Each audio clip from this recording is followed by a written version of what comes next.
Just turning 21, Marine Greg Nelson was partying. Met up with a few other friends at the bars and had quite a few drinks. His friends urged him to go sleep it off at an apartment offered by another guy in the bar.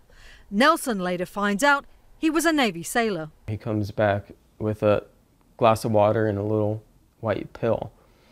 And he says, "Here, take this. It's an Advil, it's a Motrin, whatever. You'll feel better in the morning." What happened next was a bit of a blur. So I lay down to try to go to sleep, and he comes over and he touches my leg and he says, "Is it okay if I touch you?" And I say, "No."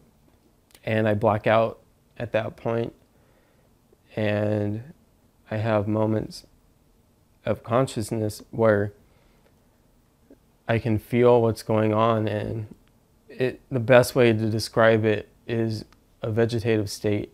You can feel what's happening, you can hear what's going on, but you can't speak, you can't see, you can't move. Nelson's story is not unusual. Male-on-male attacks in the military happen more often than many people might think. We have a long way to go in fighting the cultural stigmas that discourage reporting among men.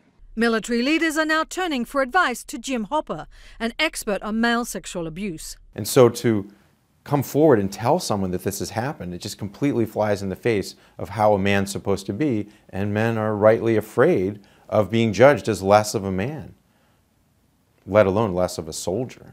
An anonymous survey released last week found nearly 1% of males in the US military said they had experienced unwanted sexual contact.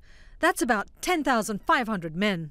Nelson, who served 4 years in the Marine Corps, overcame his initial reluctance to report his assault. The way that they handled it and the support that I received through my command is just outstanding, and I think it made recovering that much easier.